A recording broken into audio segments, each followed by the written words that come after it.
went to work in an office in Dublin, first in CIE for a couple of months, and then I moved from that to the civil service, and I hated every minute of it.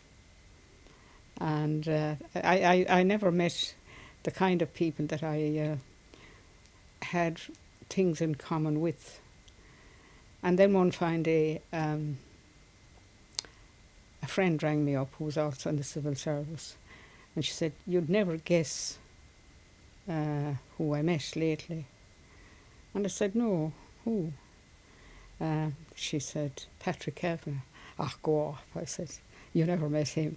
Well, to me then, at that time, he was a god up there, halfway up to heaven, that I would never, ever, ever meet. I didn't think I would. I knew no literary people at all. And to think that now my friend had met one of the gods seemed incredible. But she said, "If you want to meet him now, come into town tonight. We're having coffee in the Adelphi."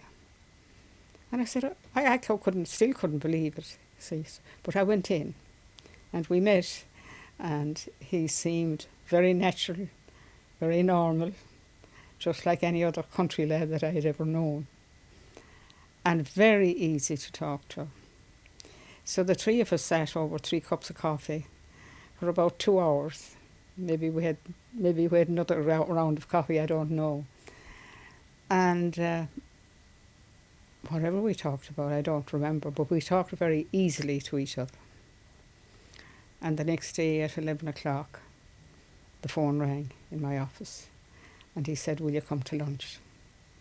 And I said, "Yes, I will." And I remember that lunch well enough. He said to me, "What are you interested in?" And I said, "People." "What are you interested in?" He said, "Ideas." And I said to him, "Sure, only people have ideas." And he said, "How right you are." And that was a great phrase of his for all the time that I knew him, which was about 5 years, I suppose. He rang again the next day, and the next. And I suppose every day until we parted company. He asked me to go to a picture with him on the following Sunday. And the picture was a comedy, a very, very funny picture with Cary Grant. And the name of it was "Every Girl Should Be Married." And for all the world, he looked like Cary Grant, and I looked like the girl of 20 that had her mind dead set on marrying Cary Grant, who was a doctor. And her way of meeting him was to have something wrong with her every week. And he'd do his best to get shut of her and tell her there was nothing wrong with her, but she'd come back. And of course, the end, she got her man. But it was presented in a very, very funny way.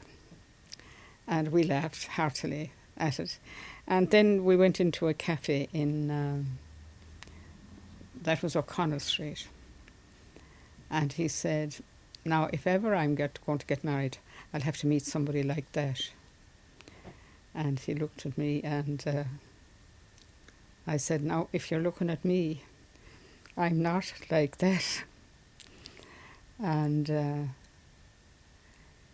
we talked on in that vein for a long time, and then he said something that I remember well. He said, "I know my destiny. It is to go my own way alone."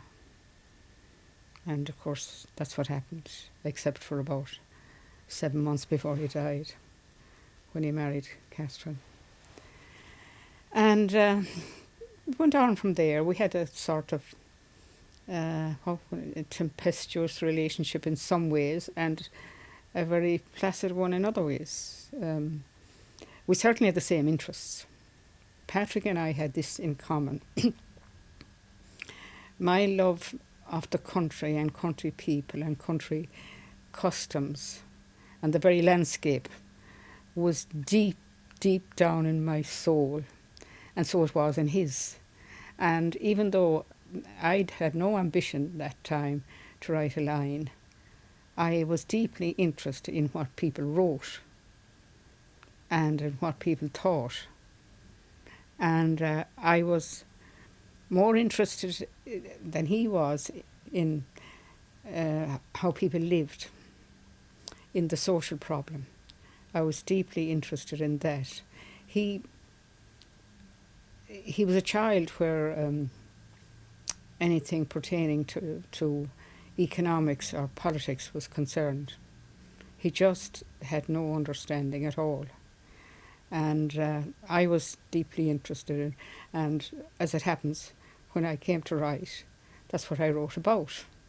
Not about literary things, although I would like to have them, my ideas expressed in a literary way, if I could. I'm trying that at the moment. That's what I'm up to now, and that's why my life is so busy. So it went on. In a very short time, I'd say inside a week or two, it was the same as if we knew each other all our lives.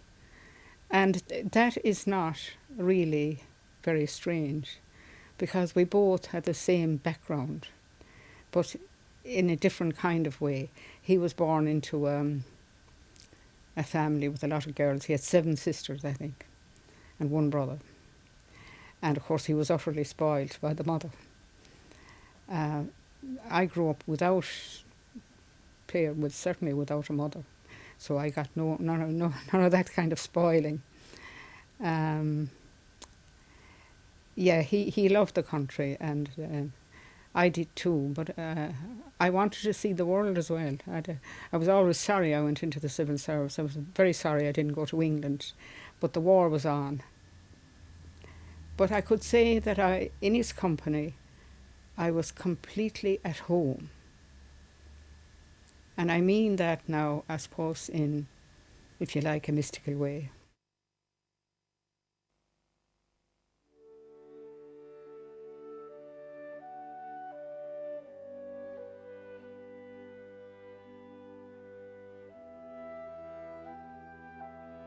I had never met anybody